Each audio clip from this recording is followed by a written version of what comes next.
Salam sepak bola, teman-teman netizen atau warganet yang saya hormati semuanya. Di konten terbaru dari episode Bincang Bareng Binder, kali ini saya mengundang seorang narasumber yang sangat spesial.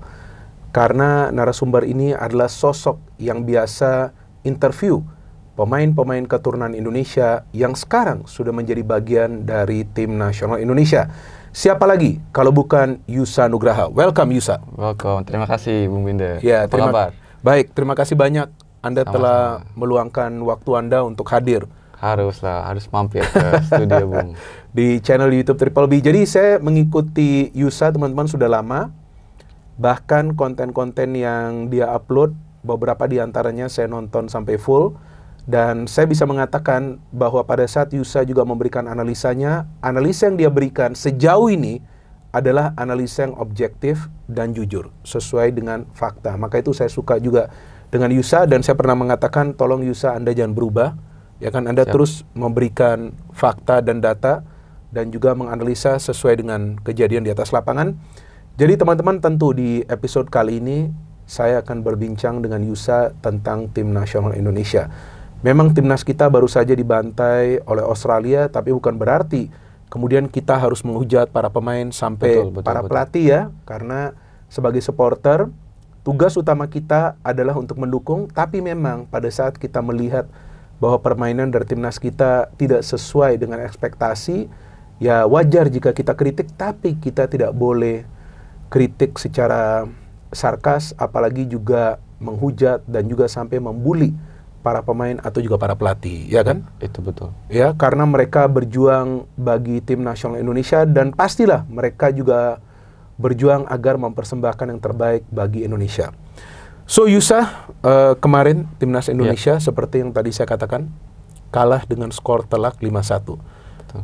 Nah, terkait dengan hasil akhir ini, apakah ini hasil akhir yang mengejutkan bagi Anda, atau mungkin sebelumnya Anda sudah punya firasat, wah jangan-jangan nih kalah besar nih timnas Indonesia? Nah, silakan.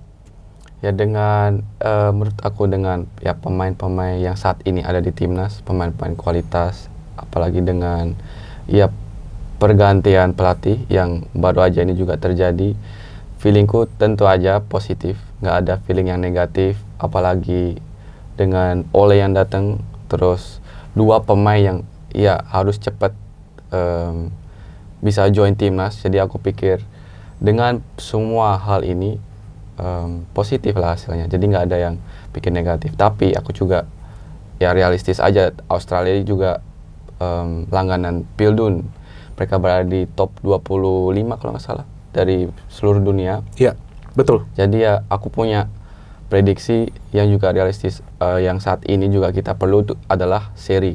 Oke.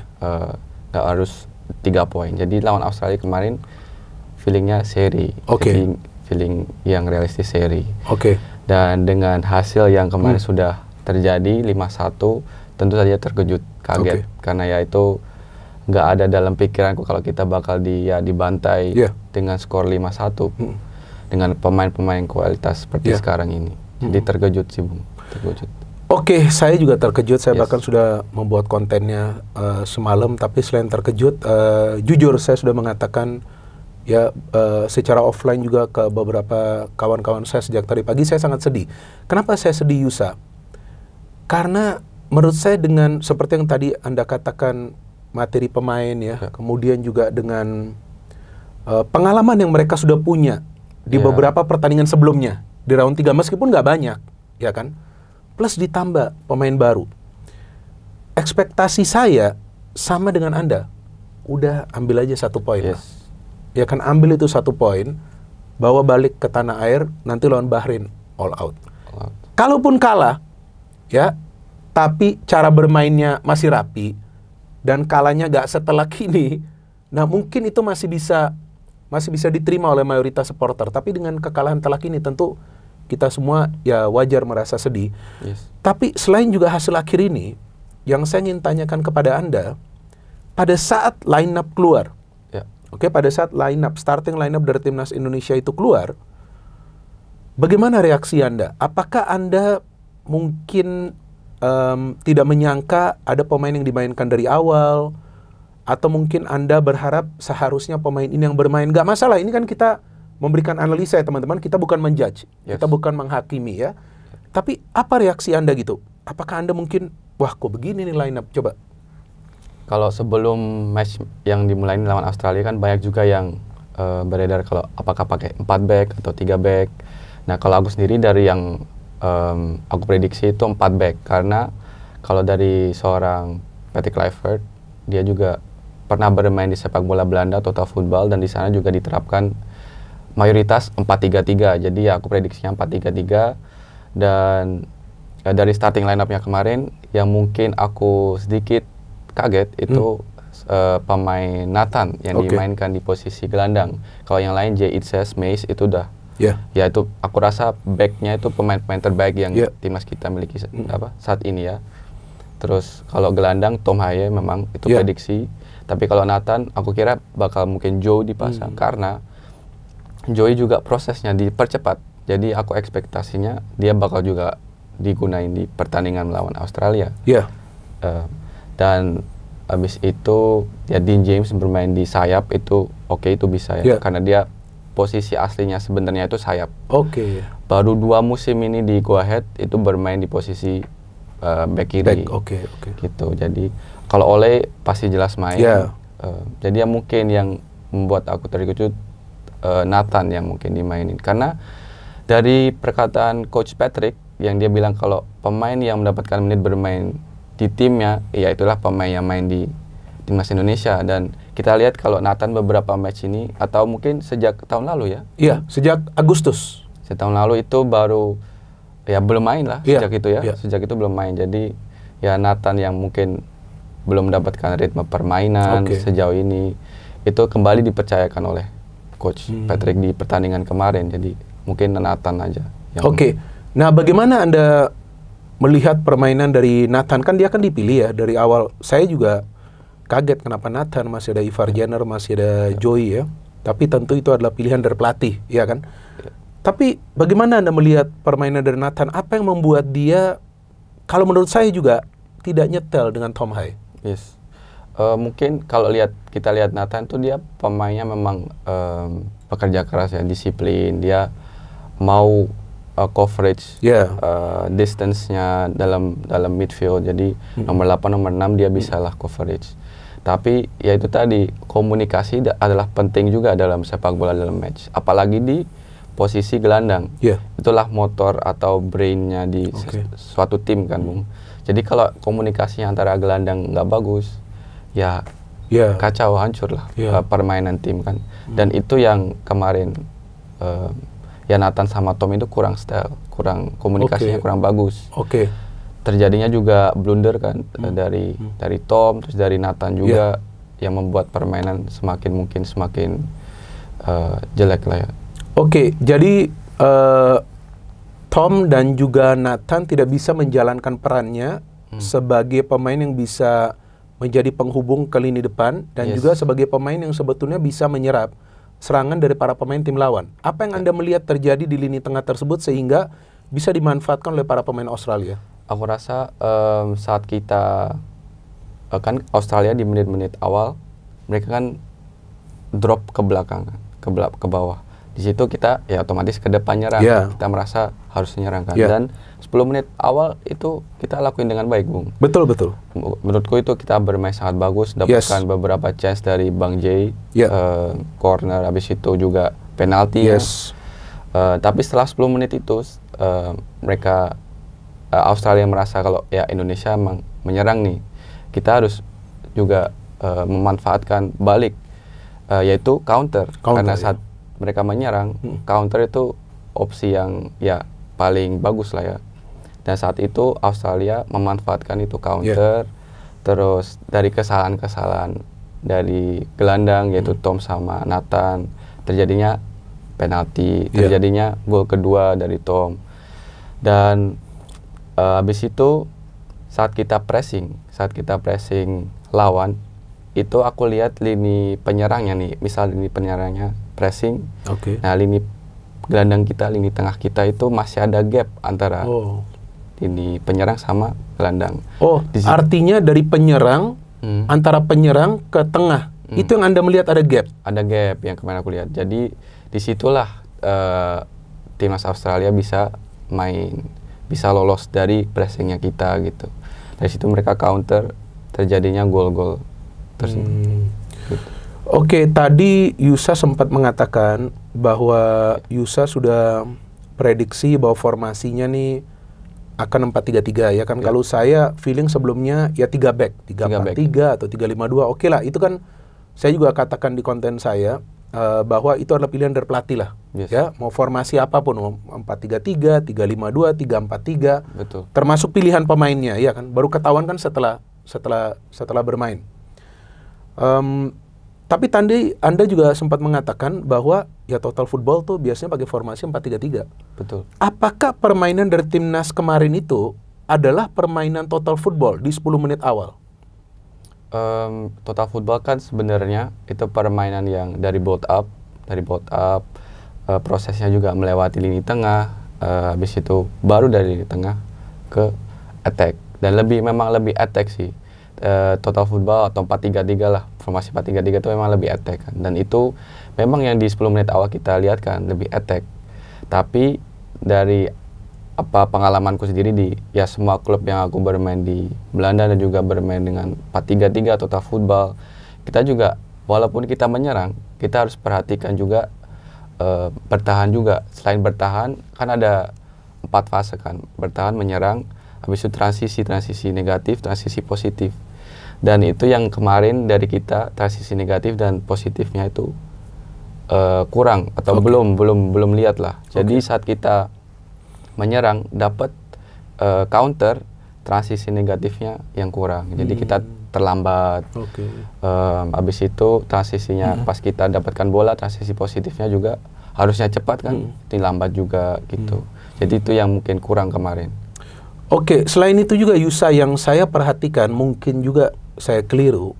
Saya ingin Yusa juga memberikan saya pendapat Yusa bahwa yang saya lihat kenapa bola itu lebih cepat diberikan ke lini depan dengan mengandalkan long ball passing. Itu pertama ya. Yang kedua, kenapa terlalu banyak crossing, tapi crossing yang sebetulnya nggak bermanfaat. Karena kalau dari catatan saya, crossing yang berhasil itu cuma 1 di babak kedua. Nah, saya lupa siapa itu yang kasih crossing, tapi Elian yang mendapatkan peluang. Nah, Yusa lihatnya seperti apa pertandingan cara menyerang ya? Saya mengatakan cara menyerang dari timnas Indonesia. Kalau aku lihat cara menyerang kita memang lebih dari sayap ya, Bung. Jadi seperti Bung Binder tadi bilang mengandalkan crossing. Tapi yang benar-benar jadi peluang kan 1, yaitu dari dribblenya Ole itu saat itu dia berhasil crossing, low crossing, shooting dari Eliano tapi sayangnya ditepis. Oke, ini yang di babak kedua itu kan? Iya, saya lupa siapa yang crossing. Yang crossing Ole yang crossing. Tapi yang dari crossing lainnya itu kita nggak tahu ya, sekitar mungkin 15-20 crossing ada ya? Ada. Itu aku lihat nggak ada orang di depan. Jadi kita maupun crossing bagus pun kalau misal nggak ada orang di depan yang bisa manfaatkan crossingnya juga. Iya. Gimana mau golnya gitu. Jadi ya kita boleh bermain dengan crossing nih, tapi ya harus ada orang di depan atau ada pemain lah yang bisa memanfaatkan crossingnya itu. Dan juga kita bermain dengan striker, tapi strikernya bukan striker yang benar-benar tandem target man kan, yang juga memanfaatkan crossing. Kita lebih bermain dengan striker yang lebih mobile. Oleh kan lebih mobile, Bung. Betul. Lebih menjemput bola juga, lebih bermain, bisa pindah posisi kiri ke kanan. Jadi kita nggak ada striker yang target man di saat pertandingan kemarin. Jadi crossingnya nggak bisa dimanfaatin juga dengan baik gitu. Iya betul, dan dari set piece sebetulnya kita berhasil menciptakan peluang pertama itu. Peluang pertama itu kan dari Indonesia yang Bang J itu dapat kan. Tapi kenapa harus memberikan long ball sih? Saya agak kaget lihat permainan seperti itu, karena kalau dalam pikiran saya nih Yusa, pelatih Eropa ya itu kan biasa build up-nya, kalau mau build up dari pertahanan kan biasa umpan-umpan pendek sampai ke depan. Australia mainnya tuh umpan-umpan pendek sampai ke depan loh. Nah kok bisa main long ball kemarin itu timnas? Saya agak kaget. Banyak yang mengatakan karena pressing Australia di tengah, tapi sebetulnya kita kan juga pressing di tengah, tapi Australia bisa main umpan-umpan pendek. Aku rasa Australia lebih menjalankan tugas pressing dengan lebih baik, Bung. Oke. Sedangkan tadi yang aku bilang nih, pressing kita yang di lini depannya kita pressing, tapi ada gap antara lini depan dan lini tengah. Dan itu yang Australia justru lakuin dengan baik, pressing mereka. Mereka kan lebih terorganisasi kalau mungkin Bung kemarin lihat kan. Iya. Mereka lebih terorganisasi, lini antara lini juga ketat, rapat. Dan itu yang membuat kita juga kesulitan bermain kan di pertengahan lawannya Australia. Nah, maka itu juga pemain-pemain mengandalkan ya mau nggak mau bola lambung mungkin kan. Umpan lambung ya. Lambung karena kalau mereka mengandalkan passing dekat, kena pressing, counter lagi, kena lagi. Iya, betul. Itu. Oke, dari pemain-pemain yang dipilih untuk bermain dari awal, kalau saya melihat pemain yang bermain baik dan dengan cara yang bisa menyulitkan para pemain Australia, yang saya lihat itu dari starting 11 dulu ya. Nanti pemain pengganti nanti kita bicara. Saya melihat yang pertama Kelvin Verdong. Kelvin itu yang mengirimkan umpan kepada strike yang dia dilanggar. Yang kedua Ole. Ya, saya dari awal memang sudah mengatakan saya berharap Ole ini bisa perform. Ya, and he scored a goal. What a good goal. Good goal, ya. Dia angkat bola, dia finishing. Kevin Dix kasih umpan terobosan ya. Umpan seperti itu yang sebetulnya dia perlu kan, karena seperti yang tadi Yusa katakan dia kan mobile pergerakannya ya. Nah, kalau dari Anda dari starting 11 dulu, jangan dari pemain pengganti. Starting 11, Anda melihat siapa pemain yang betul-betul perform? Kalau saya Kelvin dan Ole. Sama. Sama juga? Sama Ole juga. Aku lihat Ole dari menit pertama, dia bekerja keras. Jadi dia ingin membuat perbedaan lah dalam menyerang. Dia rajin jemput bola, dia mobile ke kanan kiri, dia berani pressing juga. Dan ya itu di babak kedua di hampir menit 80 kalau nggak salah, itu membuatkan juga golnya. Jadi menurutku Ole bermain dengan sangat solid di pertandingan kemarin. Tapi ya dia juga membutuhkan bantuan dari rekan-rekannya lah untuk ya bisa lebih memanfaatkan kesempatan. Selain itu juga Kelvin menurutku bermain ya seperti biasa, dia bermain sangat solid, kuat dalam defense, kuat dalam 1 lawan 1, antisipasinya juga bagus. Jadi itu dua pemain itu yang di babak pertama menurut aku main bagus. Oke, di babak kedua Patrick Kluivert ada memainkan Eliano Reinders dan kemudian Rizky Ridho. Kalau dari analisa saya melihat Eliano ini adalah pemain yang bagus di babak kedua. Ini kalau menurut saya saya melihat Eliano ini bisa cepat tune in. Padahal kita tahu sebelumnya dia hanya bermain lawan Bahrain kalau nggak salah sebagai pemain pengganti. Yang waktu main di Bahrain ya. Betul kan? Cuman itu kan sekali kan. Tapi dia cepat tune in. Dia ada memberikan, memang dia ada memberikan 2 kali crossing, memang nggak berhasil crossing tersebut. Tapi umpan-umpan pendek dia itu jalan. Umpan-umpan pendek nih. Umpan-umpan pendek dia jalan. Dia masuk cepat ke area-area terbuka meskipun tidak selalu mendapatkan bola. Terus dia bisa mencari space di dalam kotak penalti. Tidak terduga, tapi bagus itu save dari kiper Australia. Itu saya kira udah gol itu. Itu aku kira Iya kan? Dan itu salah satu dari 4 peluang emas yang Indonesia dapat berikut penalti. Salah satu. Jadi Indonesia tuh kalau yang saya hitung hanya 4 peluang emas ya berikut penalti. Eliano sebagai pemain pengganti langsung tune in. Dan pemain kedua yang saya lihat bermain rapi, Rizky Ridho. Nah, menurut Anda seperti apa? Aku lihat Eliano juga ya. Eliano itu kok bisa kompak ya kita ya? Aku lihat Eliano, Bung. Eliano itu dan yang sekarang juga beda. Dia bermain di posisi yang beda. Iya kan, Bahrain dia bermain di bek kanan. Bek kanan ya? Saya lupa. Bukan wing kanan ya? Bek kanan. Jadi menggantikan kalau nggak salah Sandy Walsh. Kalau nggak salah, atau Asnawi ya waktu itu. Jadi dia bermain saat ini dia bermain di posisi gelandang, Bung. Gelandang serang. Jadi bermain lebih di tengah kan, maka itu juga menciptakan hampir golnya itu. Ya, hampir gol. Dia ibaratnya kayak apa ya, shadow striker, CAM. Jadi dan aku sudah katakan itu juga di channel aku saat analisa tentang Eliano. Dia tuh sebenarnya pemain yang kreatif. Dia punya kreativitas yang sangat tinggi, dribblenya juga bagus. Jadi potensialnya itu ada di pemain penyerang atau gelandang. Dan di klubnya Zwolle musim lalu dia juga bermain di posisi winger atau gelandang serang. Nah, sedangkan waktu sama Indonesia dengan Sintayong dia dipanggil sebagai back. Nah, mungkin itu kita nggak lihat potensial dia kan. Nah, kemarin kita lihat potensial Eliano seperti apa di posisi gelandang kan. Jadi menurutku Eliano kenapa bisa tune in? Ya karena dia bermain di posisi yang dia nyaman dan potensialnya dia. Gitu. Selain itu Rizky Ridho saat dia bermain, aku lihat memang sudah lama sih Rizky Ridho itu pemain yang hampir dengan semua pemain dia bisa tune in. Kalau mungkin Bung lihat dengan Justin bisa tune in, dengan Jay bisa tune in, Jordi Amat juga bisa, dan itu yang dia kembalikan kembali perlihatkan kemarin saat Rizky Ridho main. Aku lebih tenang gitu, lebih tenang di pas defense, terus save-nya dia, bloknya dia juga bagus, antisipasinya bola bagus. Jadi Rizky Ridho memang pemain yang menurutku kemarin di babak kedua menonjol juga. Oke, dan saya agak bingung nih Yusa, dan saya sempat mengatakan ya teman-teman di salah satu konten saya, kalau nggak salah pada saat saya mengundang Ibnu Jamilo ya, kalau nggak salah ya. Saya ada mengundang Ibnu Jamilo, terus saya bicara dengan dia dan juga dengan Bang Bes sebelumnya. Saya mengatakan, hati-hati loh Australia ini dengan set piece mereka. Iya, saya mengatakan itu. Bahkan saya menanyakan kepada Javier Roca yang pernah main di sini, pernah melatih di sini. Sekarang kan dia melatih di Australia via Zoom ya teman-teman. Oh, yang kemarin itu ya, yang via Zoom.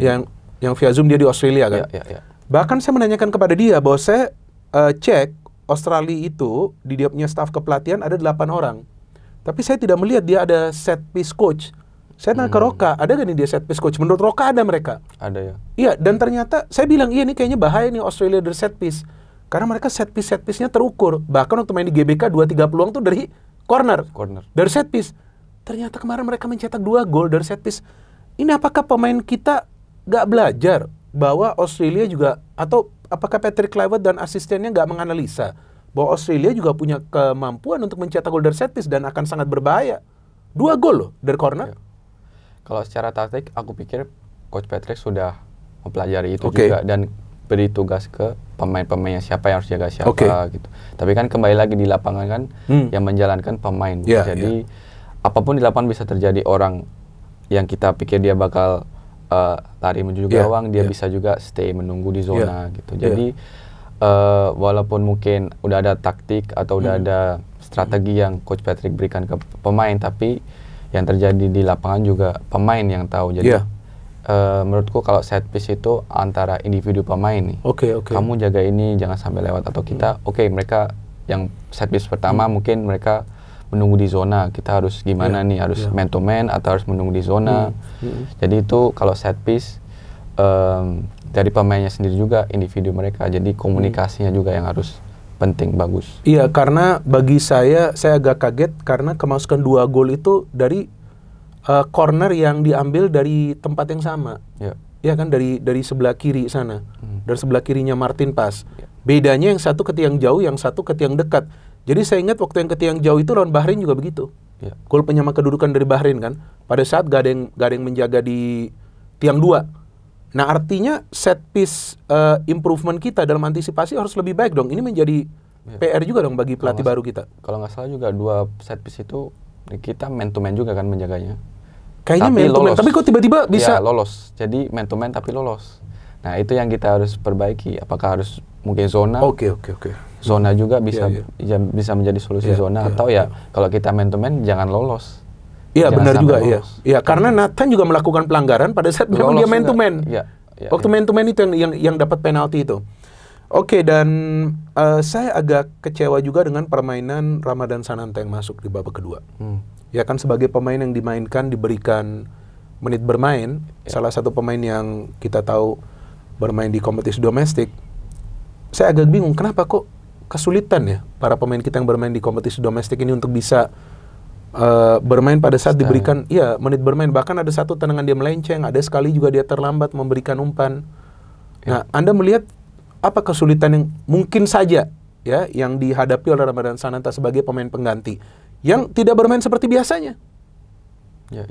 Kalau Ramdan itu biasanya jadi target man ya, Bung? Atau betul target man dia. Kalau mungkin aku lihat kemarin dia jarang terlihat juga ya di pertandingan, dan aku lihat dia tuh harus menjemput bola di sisi kiri juga. Iya, itu mungkin betul. Itu bukan kualitasnya dia kan, tapi tentu saja sebagai pemain dia ingin menunjukkan kerja kerasnya. Jadi ya mungkin buat Ramdan Sananta harus mungkin lebih style dengan tim, lebih belum mendapatkan chemistry lah antara rekan-rekannya, dan itu ya harus dengan waktunya dia harus lebih settle dengan tim. Oke. Dan Anda melihat apa yang sebetulnya menjadi kesulitan bagi para pemain timnas kita pada saat memang mereka harus memanfaatkan transisi positif, karena beberapa kali mereka coba untuk main transisi tapi bisa diblok. Mulai dari area pertahanan loh, bisa diblok, dan beberapa kali Australia itu melakukan foul yang namanya tactical foul. Nah, apa yang menyulitkan mereka? Karena yang saya tahu seharusnya dengan punya winger-winger yang cepat, seharusnya jika bola itu didistribusikan ke winger secara cepat, mungkin build up kita bisa lebih rapi. Ya itu tadi, Australia lebih terorganisasi, lebih pressingnya juga lebih ketat, dimana kita kalau harus bermain dengan passing antara kaki, ya kita harus benar-benar bermain dengan lebih cepat. Sedangkan kalau aku lihat pemain-pemain yang bermain di gelandang itu juga menunggu bola kan, karena mereka juga mencari ruang dengan pressing yang ketat Australia. Dan kalau kita pun juga bisa distribusikan bolanya ke winger, kita harus juga bisa transisi positif ke depan. Sedangkan kalau itu pun sudah terjadi, kita bisa oper bola ke winger sisi sayap. Di tengahnya nih kita belum transisi ke depan. Jadi itu yang harus diperbaiki, transisi ke depannya. Kalaupun kita bisa sudah oper ke sisi sayap, transisi tengahnya harus juga ikut, harus ada pemain di depan yang bisa memanfaatkan crossingnya dari pemain-pemain sayap. Ya betul, artinya memang sedikit lamban untuk transisi positif itu. Tadi, Plus pada saat main dengan high line, terlambat untuk recovery negatif. Ya betul kan, seperti itu kan. Oke, siapa pemain yang sebetulnya Yusa harapkan juga dimainkan oleh Patrick Kluivert kemarin? Apakah itu sebagai starter atau juga sebagai substitute, sebagai pemain pengganti? Yang, wah kenapa gak dimainin nih pemain?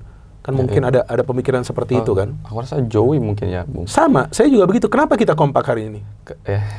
Karena aku pikir ini gak kita setting ya? Enggak. Karena aku pikir kan Joey kemarin dipercepat prosesnya. Aku pikir kan ada tujuannya juga, yaitu dia bakal langsung starting, langsung dimainin. Jadi ya mungkin pemain yang aku kira bakal bermain di posisi starting atau bakal bermain itu Joey, ataupun mungkin diganti, maksudnya diganti di babak kedua. Karena kan kita tahu Nathan dan Tom nggak klop kan mainnya, nggak style. Jadi aku pikir oke, mungkin ini nanti Joey bakal diganti di babak kedua. Tapi itu pun juga nggak, dan akhirnya dia nggak bermain juga di pertandingan kemarin. Jadi Joey. Saya pikir Yusa, kekalahan ini juga sebuah pelajaran. Betul. Bagi Patrick Kluivert dan para asistennya, teman-teman, dan juga bagi para pemain. Tapi jujur, saya melihat para pemain berjuang habis-habisan di atas lapangan, karena sudah 3-0 pun fight-nya luar biasa, tetap ingin mencetak gol secara cepat, minimal 1 gol ya kan. Babak kedua main dengan tempo tinggi, dan saya harapkan dari kekalahan ini bisa dievaluasi untuk next match. Lawan Bahrain. Karena kalau saya melihat sekarang posisi dari timnas Indonesia ya teman-teman, dan juga Yusa, sekarang nih berada di, Yusa juga bisa lihat, berada di peringkat nomor 4. Oke. Saudi berada di atas kita karena kemarin itu Saudi bisa menang lawan China, betul kan? Nah, artinya di bawah kita ada Bahrain 6 poin, di bawahnya lagi ada China 6 poin. Ini grup sangat ketat loh. Ini grup super ketat. Bahkan Australia pun belum tentu lolos langsung karena ada Saudi. Next match lawan Bahrain. Nah, gimana lawan prediksinya? Bahrain? Bukan prediksi dulu. Atau harus menang atau enggaknya nih? Nah, harus menang. Kalau menurut saya harus menang kalau mau lolos. Kalau mau lolos atau mau lanjut ke round 4 harus. Iya itu. Ya, lanjut ke round 4 lah kalau menurut saya. Nomor 2 aku rasa udah berat karena Saudi dan Australia udah di atas, udah beda 3 poin. Karena kita masih harus lawan Jepang. Nah, ini lawan Bahrain. Yang semalam itu saya nonton lawan Jepang, nggak buruk juga sih permainan mereka. Walaupun mereka kalah 2-0, tapi nggak buruk, artinya ya taktik mereka sebetulnya nggak jelek. Main transisi, blockingnya di belakang bagus. Main di GBK tanggal 25 Maret malam, ya kan kabarnya 70.000 tiket sudah terjual. Dan hanya beberapa fans Bahrain mungkin juga yang tidak akan memakai jersey Bahrain, ya kan. Oke. Ini pertandingan final bagi Indonesia kalau ingin menjaga peluang lolos ke Piala Dunia. Yes, aku pikir nggak hanya Bahrain, tapi pertandingan sisa ini itu semuanya betul. final. Ya itu betul, lawan Jepang, lawan China. Tapi sekarang kan yang di depan mata nih lawan Bahrain nih, tanggal 25. Artinya kalau di match ini nggak menang, maka gimana caranya mau lolos ke next round minimal, ya kan? Ya. Dengan sekarang pressure harus menang, ya gimana menurut Yusa persiapan dari Patrick Kluivert kali ini? Apakah dia akan berani, ayo nyerang total? Ya akan nyerang aja, kalau perlu main pakai 4 penyerang. Kan harus menang nih. Ya. Apakah dia sekarang akan lebih berhati-hati? Karena dengan bermain total menyerang lawan Australia di menit-menit awal, ternyata terbukti juga kebobolan. Ya. Apakah akan tetap memakai, ini hanya pemikiran kita ya teman-teman ya, bukan kita coba untuk memberikan saran kepada Patrick Kluivert, enggak kan, ini kan analisa kita. Apakah akan tetap memakai 4-3-3? Ayo hajar Bahrain, main menyerang total. Tapi Bahrain pun counternya jago. Ya. Nah, menurut Yusa seperti apa? Hanya analisa Yusa, silakan. Ya, aku rasa Bahrain juga bakal bermain seperti Australia karena mereka nggak yang benar-benar ingin harus cari 3 poin kan, Bung. Dan ya aku pikir Coach Patrick dan juga staff timnas Indonesia, pemain-pemain pasti belajar dari kesalahan yang terjadi di pertandingan kemarin. Dan apakah mereka akan langsung bermain attack seperti lawan Australia kemarin? Aku rasa harusnya enggak. Harusnya kita bisa belajar lah gimana kalau kita ya bermain terlalu attack, apa nih feedbacknya dari lawan tim. Jadi aku rasa kita harus lebih bermain ya berhati-hati lah, lebih bermain hati-hati, bermain kompak, komunikasinya harus lebih bagus dari pertandingan sebelumnya, dan kita harus memanfaatkan situasi-situasi seperti golnya Ole, seperti crossingnya dari Ole ke Eliano. Jadi lebih bermain, karena kalau kualitasnya kita bermain lebih menusuk, passingnya ya kita harus gunain itu. Jadi kalau kita belum atau tidak mempunyai target man striker yang bisa memanfaatkan crossing, ya kita harus gunain kualitas kita. Ya seperti Ole yang lebih mobile, seperti Ragnar juga yang sama lebih mobile, memanfaatkan passing-passing yang true pass, yang menusuk, itu sih. Tadi Anda menyebut nama Ragnar. Ragnar akan bermain lawan Bahrain. Ragnar ya. Dan saya yakin akan dimainkan dari awal ya. Karena dia pemain yang sangat berpengaruh ya bagi timnas Indonesia. Dia memberikan assist kan di match lawan Arab Saudi ya. Yang dia main kepada Marcelino. Nah, menurut Anda siapa nih nanti 3 yang main di depan? 3 main di depan ya, Bung. Kalau aku ya pasti Ole main sama Ragnar. Jadi yang satunya lagi, karena aku lihat kemarin Eliano bermain cukup bagus, aku pikir dia bisa menjadi ibaratnya shadow striker. Jadi 3 di depan, Ragnar, Ole sama Eliano sebagai shadow striker. Jadi itu tengah seharusnya Joey main lah, enggak? Seharusnya Joey main. Jadi mungkin Tom yang mungkin passing-passing yang bisa dia andalin. Nah, selain itu kita mungkin membutuhkan DMF, destroying midfielder. Dan itu bisa jadi tugas Joey justru. Dia kan bisa pemain yang lebih coverage jarak. Selain itu defense-nya juga bagus karena dia juga pernah bermain di posisi center back. Pernah otomatis, betul. Pertahanannya lebih bagus. Jadi mungkin Tom sama Joey, terus mungkin di gelandang serangnya antara bisa juga Ivar. Atau ya Marcelino bisa juga. Bisa. Dan di belakang menurutku kemarin Rizky Ridho nih bagus. Bagus. Jadi aku berharap juga Rizky Ridho bisa dapatkan kesempatan di posisi starting bersama ya Bang Jay atau ya Bang Jay sih. Aku rasa Bang Jay tetap. Selain juga Ragnar yang bisa bermain, Justin juga bisa bermain. Justin juga bisa. Ini pertanyaan terakhir. Menurut kamu lawan Bahrain 4-3-3 atau pakai 3 center back? 4-3-3. Feeling kamu aja. Karena kan Rizky, Justin sama Jay bisa main.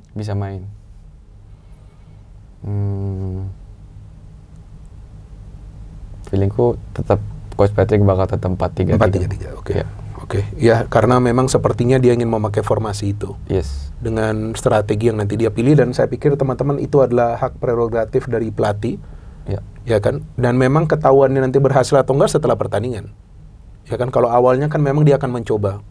Dan saya pikir dalam hal ini kita juga bukan saatnya lah sekarang menghakimi Patrick, tapi kita boleh mengkritik dia, ya kan? Boleh, ya. Boleh mengkritik itu wajar dong. Artinya Wajar. bagian dari dukungan. Tapi saya jujur, ya kan? Saya selalu mengatakan jujur, gak ada manfaatnya juga bohong di channel saya. Bahwa saya tidak sepakat dengan kalian yang memakai tagar Patrick out. Ya gak Yusa? Betul. Ya kan gak bisa. Ini pelatih baru juga dikontrak. Masa Patrick out? Kasih dia. Selesaikan ini yang beberapa pertandingan di round 3. Baru nanti dilihat dong. Baru Masa lihat. mau dipecat pelatih sekarang gimana caranya? Menurut kamu gimana dengan tagar itu Patrick out? Gak setuju juga. Iya. Coach Patrick baru gabung, baru ya timnya latihan 2 hari juga. Iya. Match pertama dan ya kita nggak bisa langsung bilang Patrick out. Iya. Kita harus beri kesempatan ya sisa Iya. pertandingan ini Iya. gimana nanti akan berjalan. Yes, Setelah oke. itu baru mungkin Pak Ketum, Pak Erik harus Iya. evaluasi seperti apa. Betul, betul. Itu nanti adalah tugasnya dari PSSI. Iya. Ya kan, kalau kita supporter hanya mendukung. Masa kita yang bilang pelatih harus keluar, kan bukan kita yang kasih dia juga gaji, ya kan? Itu adalah tugasnya dari federasi, biar federasi melakukan pekerjaannya. Dan kita sebagai supporter, tugas kita adalah untuk mendukung, bukan untuk merusak mental dari para pemain atau pelatih, ya gak? Bener gak? Kita harus mendukung dengan cara yang positif, mau memberikan kritikan secara sopan, ya kan, pakai etika, jangan kayak orang yang nggak ngerti etika. Oke, dan ini terakhir Yusa, saya selalu meminta narasumber untuk menyampaikan pesan-pesan kepada supporter Timnas Indonesia kita dan juga netizen plus 62 yang budiman dan bijak. Kan budiman dan bijak nih netizen kita. Silakan nyampaikan pesan-pesan Anda. Ya, yang jelas apapun yang terjadi di Timnas Indonesia pasti semua pemain itu memberikan yang terbaik. Mereka nggak mungkin bermain dengan ya setengah-setengah lah. Semua pemain bermain dengan 100% dan ya apapun bisa terjadi di dunia sepak bola di pertandingan. Walaupun memang hasilnya kemarin kurang bagus atau ya memang nggak apa yang kita expect, tapi kita tetap harus mendukung timnas, harus ya beri semangat ke semua pemain. Iya. Jangan malah sampai menghujat pemain, berikan komen-komen yang ya negatif, karena ya seperti aku bilang, kalau kita berikan yang positif, Ya. kasih energi yang positif, pasti kita dikembalikannya dengan positif juga. Gitu.